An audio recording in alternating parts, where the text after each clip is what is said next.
New this morning, thousands of women from across the nation took to the streets yesterday, all to mark the anniversary of last January's Women's March. And today, activists in Phoenix are expected to do exactly the same thing. This year's event is called March to the Polls. The focus will be on the midterm elections, getting people involved and registered to vote. The organizers say the main goal is to get people motivated to participate in the elections. Today's march starts at 9 o'clock. The length of the march is just about 2 hours. And the lack of the DACA vote and the government shutdown is pushing nearly 28,000 dreamers to the edge, is what they say. Yesterday, many of them who live right here in the Valley expressed their concerns about what this might all mean for their future. What this really is about, this is about people's lives that are currently been put on hold, and we cannot continue like that. Our government shut down at midnight last night, and the reason it shut down is because there are Democrats and 4 Republicans who stood strong and said, we recognize the rights of the dreamers. We recognize that DACA must continue, and we will no longer play games with DACA.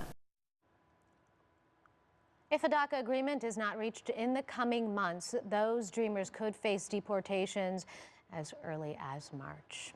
Another rally in the Valley Saturday afternoon. Hundreds of pro-life supporters taking part in the biggest pro-life event across the nation. Life is sacred from the very moment of conception until the moment you take your last breath. Life is something we should protect. You know, the basic life, liberty, and the pursuit of happiness. How much more basic does it get than that? The Arizona March for Life and rally took place at Cesar Chavez Memorial Plaza in downtown.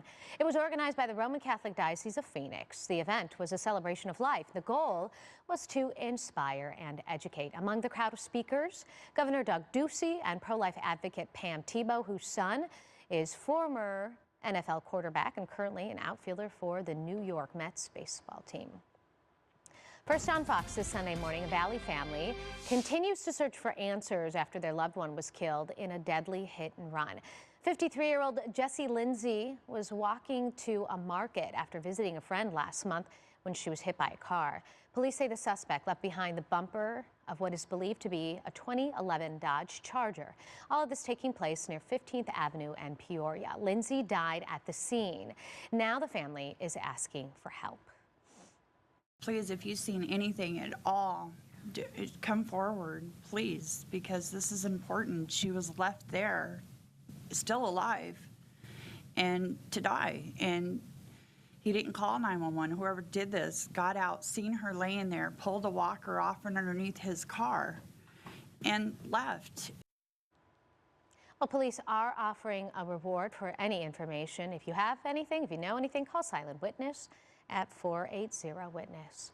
Well, police are also hoping that you can help them find the man that you see right there on your screen. Take a look. The video shows him robbing a Phoenix bank near McDowell and 43rd Avenue.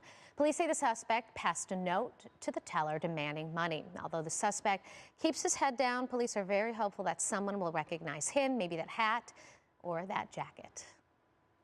This is one of those banks that's inside of a grocery store, and this guy waited in line, and when he got up to the counter, he passed a note demanding money. We've got a pretty good shot of his face when he leaves, and we really want people to focus on that facial hair. If anyone has any information on any of the crimes, once again, you are urged to call Silent Witness.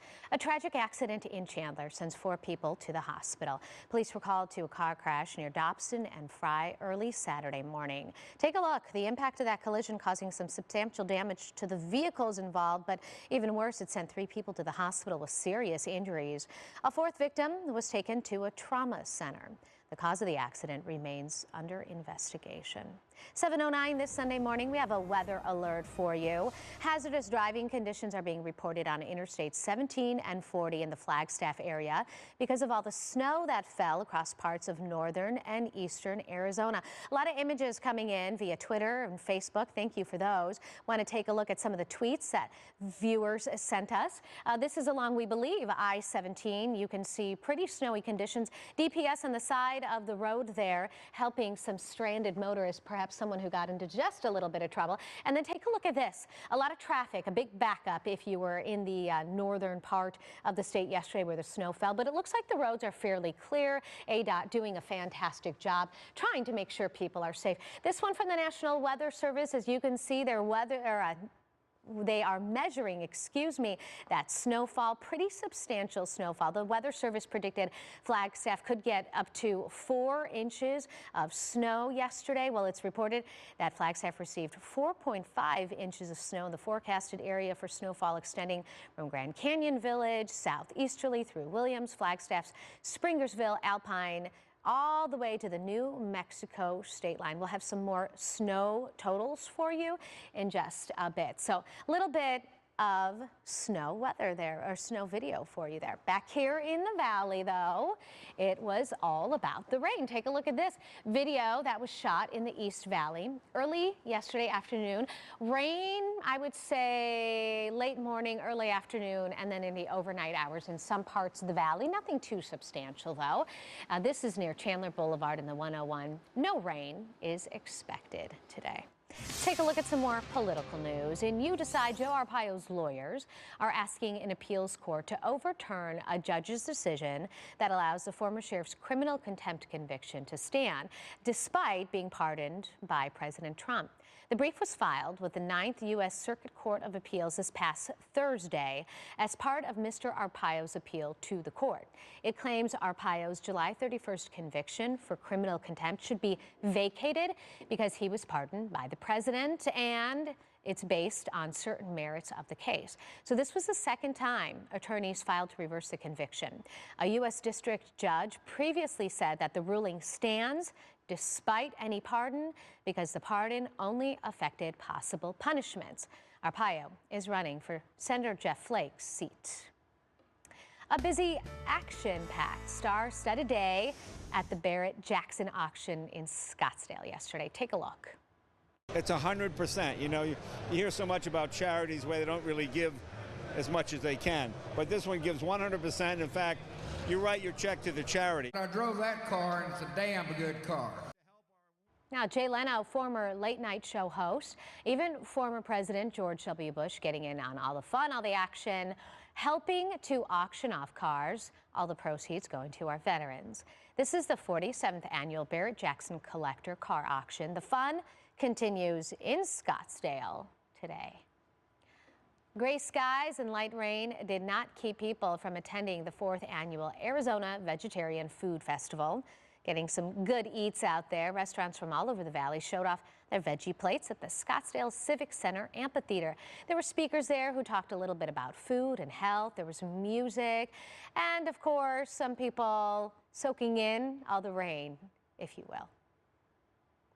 You know, it could be a couple degrees warmer, but it's really nice. I have 3 layers on and a jacket and a scarf and gloves and hat. Oh yeah, I need to, because it is a little chilly for us. But you know what? We can handle it. I like it. I like the breeze. It's a little nice. Well, if you missed the food yesterday, the festival continues today from 11 all the way through 5 p.m.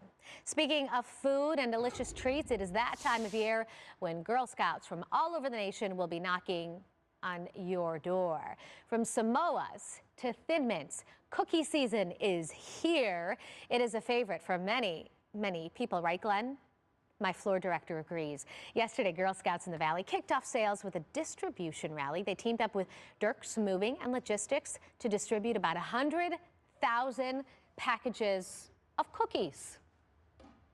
But I can tell you that between 6 in the morning and 5 in the afternoon, we've got to get 1,000 cars out here in different vehicles, trucks. We had a tractor trailer here picking up.